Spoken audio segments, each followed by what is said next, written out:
Did you listen to Jeff and Professor Hamo in the morning? Here's what you... National Day of Women and Girls in Science. Who better to talk about this live in the studio than Dr. Evelyn Gitau? She's the Director of Research Capacity Strengthening at the African Population and Health Research Center. Dr. Evelyn Gitau, welcome to Hot 96. Thank you. How you doing? I'm good. How are you? Good. We met in Kilifi. We met before. And how's things? Things are great. I mean, as you said, this is my day. It's your day, Daktari. It's a day to celebrate science. Yeah, are there enough women in science, Daktari? Have you seen that in your years? No, I mean we're still not there yet. Globally, we still have a challenge. We're talking about 30 to 35% women, but more importantly, in a country like Kenya, which is trying to develop and become knowledge-driven rather than be consumers, we need to have more scientists. But we don't. On top of that, we don't have enough women. What made you get into science? What made you say, you know what? When I grow up, nataka kusumbuana na hii now the theory of relativity. Yes. What made you do that? Actually, it was the chemistry that engrossed me in that space. I grew up in a home of an economist, and I wasn't sure I liked the whole economy thing. But more importantly, when I got into high school, we had a great chemistry teacher who just pushed us as girls. I was in a girls' school, so I didn't have the challenges of thinking boys are better than me, because in a girls' school you're either a scientist or you do arts.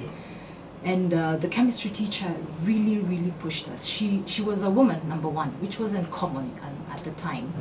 And then she had this way of saying, girls, don't forget, the only thing you have is your education. I mean, we saw that last week. We're still battling about land in Kenya and whether women should get it or not. Should inherit land. Yes. So for us, and in the 80s and the early 90s, science was still the thing that you did if you were clever. So I'm not clever. Well, I'm not that clever. I'm not brilliant. But I knew that I could read the sciences and pass. So you took all the sciences because your parents said that's where you belong. And I read it. I enjoyed it. In the course of time, I then met a Professor Kariuki who was teaching chemistry at the University of Nairobi. And he invited a friend and I to his organic chemistry class. And what struck me is it was a class of 10. 9 men and 1 girl. And I think that trend continued through to the late 90s. Biochemistry was always a remit of boys. And even the School of Medicine, I would say, was still 70% boys, 30% girls. And I was always challenged by that because, again, I don't know if I should give a shout out to my alma mater, but at Kenya High, we were told, look, girls can do anything. You just have to put your mind to it. So it was a challenge that some of us took and thought we can do it. Chemistry was easy. It just came, it was just molecules and you're playing with them. And you get to think about how the world and the atmosphere is and what you can do mixing the water and if you put water in any acid, things change. I mean, what more wouldn't you want to do? Bro, by the way, chemistry ilikuwa ile kitu ya Bunsen burner. Ndio natafuta. No, ni Bunsen burner ile. Thank you. Umeanza kuwa siri. A big shout out to all the alma mater Boma. Boma. So, the girls in the class that you mentioned, 1 out of 10, or 30% most of the time, did they perform as well once in there? Was it intimidating? Was it tough? I mean, you were in a remit of a space that was exclusively for boys. I remember when I joined Kemri that was in 2001. I came for the interview. It was a position in pharmacology, and in the room, the way you're put in a small room, all of you, and it was just boys. And then you're there sitting, and you're looking at the guys, and they're looking at you. And you're like, okay, I'm just going to do this interview and do my best, because you could already see at that point that the decks were stacked against you. They expected that one of them would get the job, and they were actually, postulating as guys tend to do. This is our space. I got this. I got this. Enda HR vizuri tuachie hapa. It's funny you say that because when I joined at the time Kemri Wellcome had a small lab here in Nairobi. So when I joined that lab, and I must say one of my great mentors at the time is Professor Kokwaro, continues to be my mentor. And he asked me, and he said, Evelyn, you're coming to this space in Kenya, and it's still very difficult. And he himself acknowledged that. Are you sure this is what you want to do? Yeah, we had the chat, and we got in, and he's like, yep, we're looking for women, and I want to inspire women like you to come into research. Yeah. Do you know, a month down the line after I started, some guy who is a molecular biologist and a colleague says, why didn't you go into banking? Yeah? We're working in the same lab. Doing the same You've side. been working here miezi mitatu You know? tukionaga, giving us and results. so it's like, and what's your problem here? It's like, no, it's just by looking at you should be in banking. So, okay, thank you very much. But you know what it did to people like me? We're like, okay, is that what he wants? Gonna work all night and all day and write that first paper before he writes the first paper. But that's the challenge, is because you're in in the early 2000s, it's changed, but it hasn't changed that much. Is around you, it's just men. So if you don't find that man who is willing to mentor you as a woman, you're gonna struggle in that space. And there are women who just fall by the wayside, right? They can't take that intimidation and also constant. It's almost abuse. It's mental abuse. It is. But then, as I said, I acknowledge the fact that Professor Kokwaro, our director at the time was Professor Kevin Marsh. They were there and intentionally were looking at how they can ensure women grow, because they're like, the women we have in these labs are very bright, and if we can be the pioneers of building something. So for me, that intentionality of the men around me to actually promote women in science is what I was lucky. Not many of us are lucky. So Prof. Wengine wakukurusharusha watoka hapa. Exactly. But so if you have those men pushing those other men aside, at least you have some support, which we acknowledge we need. We don't refuse. So what do you tell that young girl out there, doctor, who's not as strong as you are, who doesn't know what to expect out there, but really wants to become a scientist? She has that passion. She loves. What do you tell her? I mean, so now we're in 2019. We do have more women who can show them the way, right? But the one thing I tell them is, it's not your being like a man that makes you a good scientist, number one. It's what you have in between your head, I'm on radio, I have to remember that no one can say what I'm thinking. But it's your brain and what you can do, and your curious mind. You just need to nurture it. You just have to push them to enjoy what they're doing and not have to change who they are. So I'm a woman. I'm not a woman trying to be a man. I'm a lady, a scientist, and I like things both that gentlemen like and ladies like too. So it's about being you and being the real you and enjoying what you do.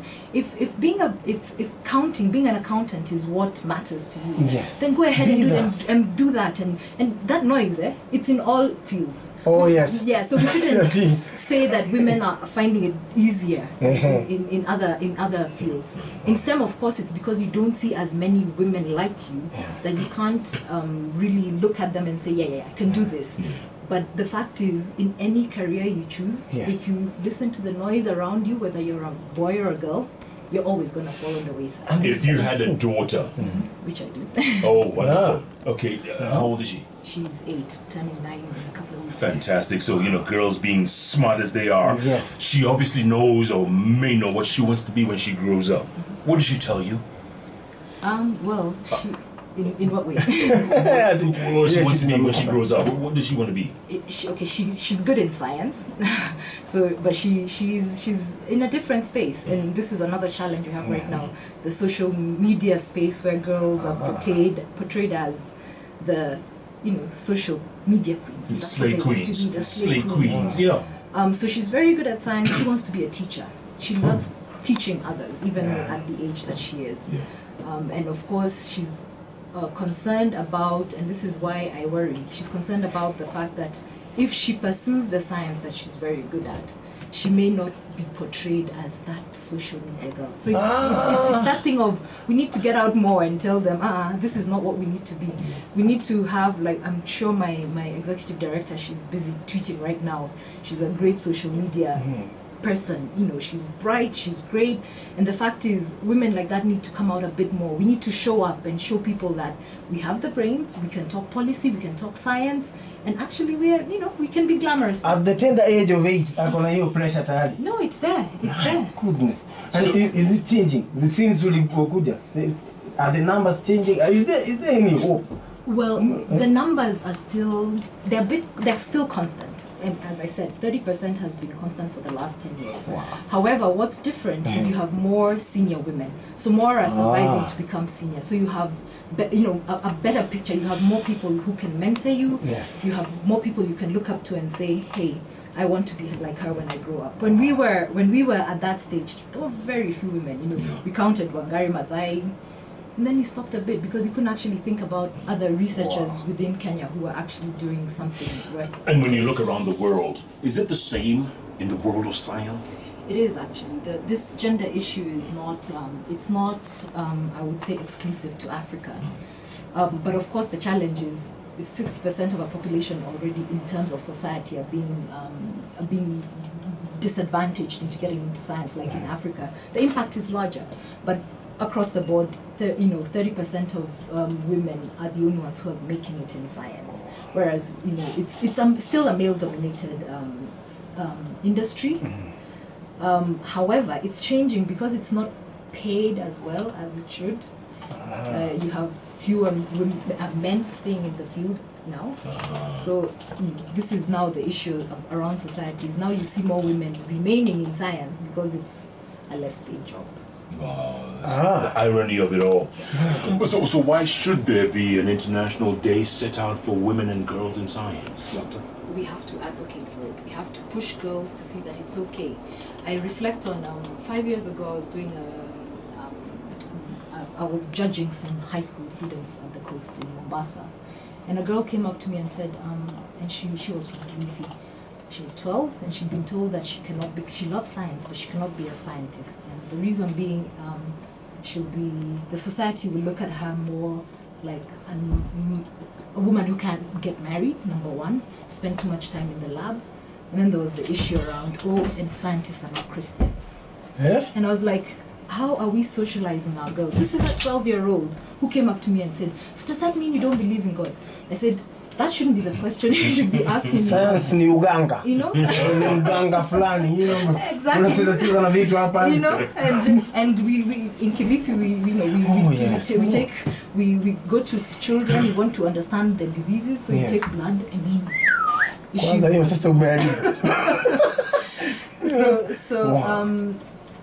That really struck me that our society still sees girls and pushes girls not into spaces where they want to go but they shouldn't go. So they tell them, a 12-year-old, and you've told her she cannot be a scientist. Yes, she's the A student in her class, she's the top student, but because you're saying no, you can't, you won't get married, they don't get married.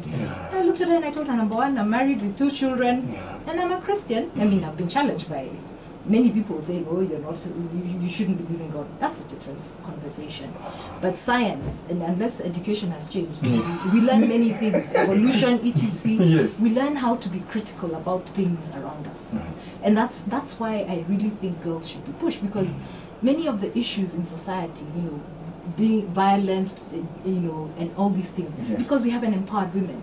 So I believe if we encourage women to take these lessons and girls to study science, you're actually empowering them in a way that is probably enabling them to fight these societal issues that are pushing them back. Being comfortable in their spaces. Come on, any A student, pursue it. Do what you enjoy have to do. Enjoy it and enjoy what you're doing. What is the best part about your job? I love mentoring. So I've engaged with a lot of young women, and at the African Population Health Research Center, we have this PhD program where we're training faculty in universities to become researchers, because that's another challenge, is our universities are not as research intensive as they should be. And there we meet women now who we're providing the chances of becoming PhD students. We tell them, you can come for a month's training and we'll pay for your child, because we know things that hold you back are, I have a baby, I can't go for this training. So you're being left behind by your male counterparts. So we have these small innovations that actually are, they're easy to implement. What's so hard about allowing a mother to come with her small child to a class for a month? But we it's still not common. Yes. When I was doing my PhD, my son was 2 at the time, and I was like, oh my God, I'm going to have to leave him for a long time. But again, I shout out to Professor Kokwaro. He said, no, if I let you go to Liverpool without your son, you'll come back here crying, or you'll fail your PhD, or you'll be part of that leaky pipeline. You'll say, I can't do it, I just have to go home and take care of my child. So they supported me as Kemri Welcome to go with my son to the UK. Wow. And those are the things I want to enable others to do, allow women to have favorable environments so they can finish their PhDs. Pay for their tickets like we do. We pay for their nanny to come with them for the courses that are outside of their country. These things are really important. And you actually then see, we started off at the beginning of almost 10 years ago with only 30% women in our program. We're now, this year, we admitted 60%, over 40% men.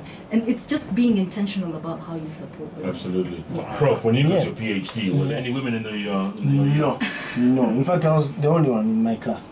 Yes. You were the only individual? Yes. So it was, I had it. It was top at the top. Doctor, I want to take a break, come back and talk about advocating for more young girls to pursue STEM in order to change... What is STEM? Science, technology, and math. I missed something there. English. No. We're talking engineering. We're talking to Dr. Evelyn Gitau. She's the Director of Research Capacity Strengthening at the African Population and Health Research Center. And by the way, APHRC are tweeting thick and fast here. Yeah. Thick and fast. She said. We're going to take a 6-minute break. You get it? Or 3-minute to talk about 6 things. The walking, talking encyclopedia of sports. Kianda, you just abuse me now. Let's get it over with. Because next hour will be something different, okay? Kianda, take it away.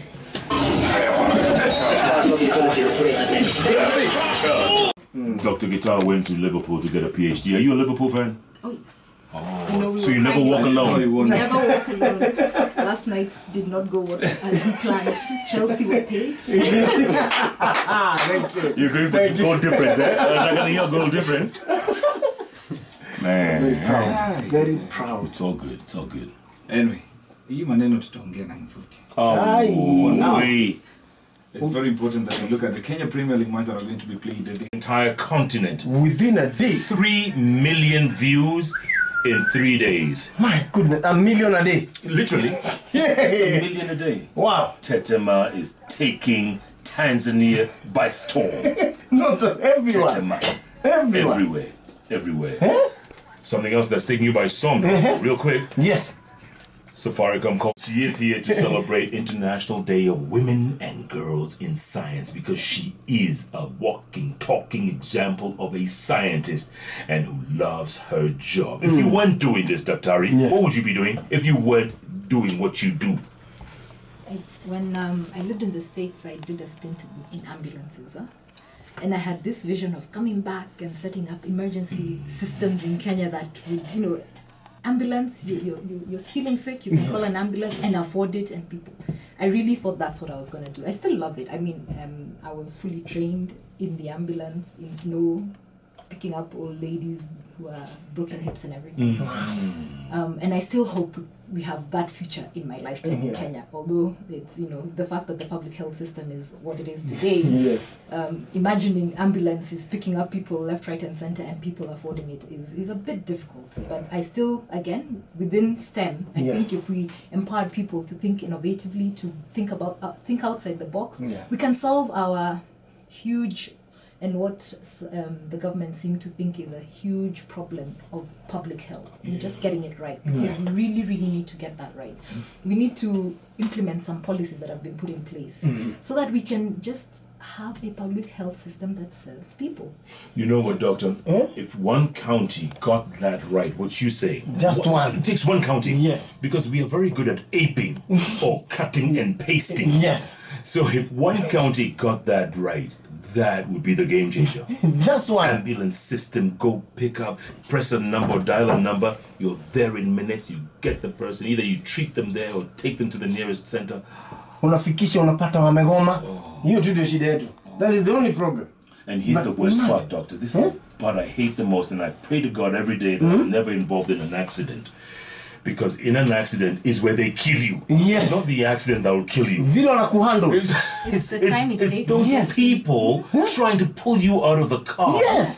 And, you know, already your body's twisted. Yes. There's a way to pull someone out just in case, and you can save a person's life. Unajua ba the first responder ni nani? Ni mtu wa breakdown.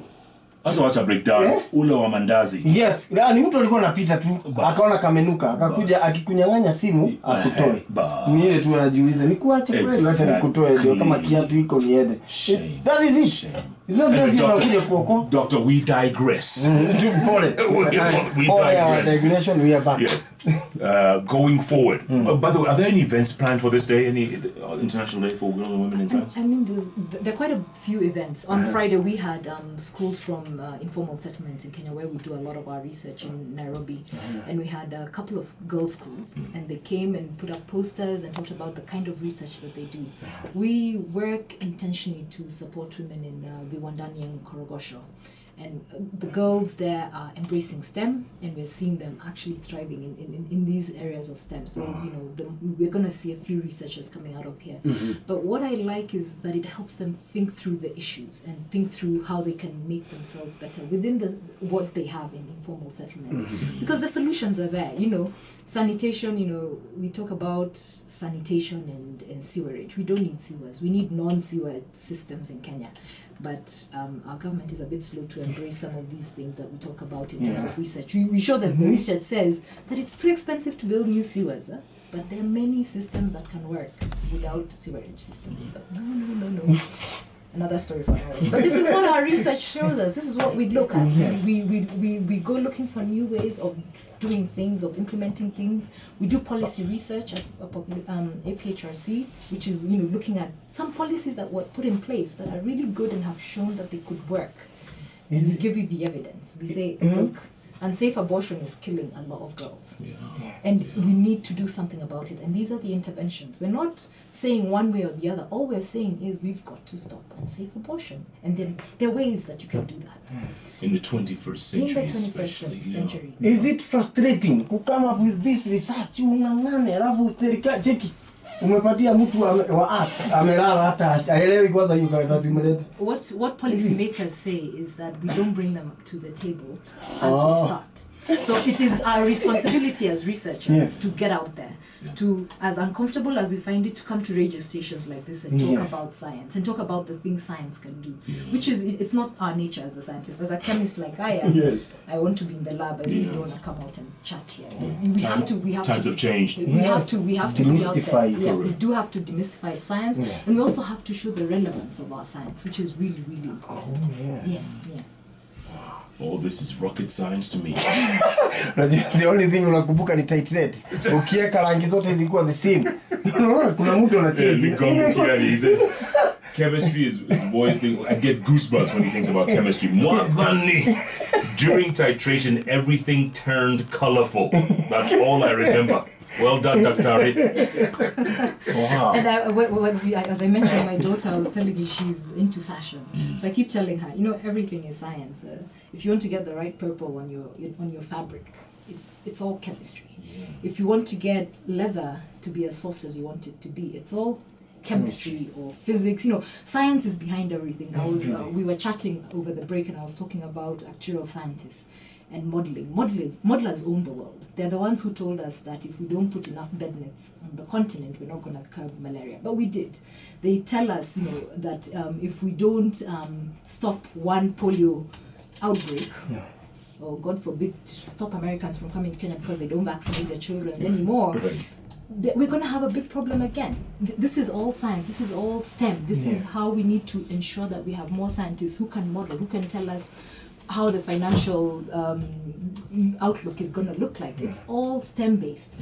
And the arts are great, and we all have a place. You know, even the history of medicine is something that we have to always remember. If we don't remember the plague, we're not going to know how to treat it when it comes back. Because, you know, in terms of history, we all know these things come back. And so we do need to embrace and merge both STEM. In fact, we should be talking about STEAM, where we have the arts in the middle of the STEM. Yes. To ensure that we're embracing and becoming more interdisciplinary and ensuring we have the right balance in all. And here we thought that all scientists were boring people. I can imagine Oh, her. Lord, you have to come back, doctor. Yes. You have to come back. Well, thank you. Good to see you, and congratulations. Have a great, happy International Women and Girls in Science Day. Thank you. Dr. Evelyn Gitau, Director of Research Capacity Strengthening at the African Population and Health Research Center. Thank you. For once, we've spoken about science bila fidget. With two professors. Yes, this is awesome. Congratulations. All right, Thank top you of very the hour, Teddy Oak. Oak it away. Catch Jeff Koinange and Professor Hamo every day, Monday to Friday from 6 a.m. to 10 a.m. only on Hot 96.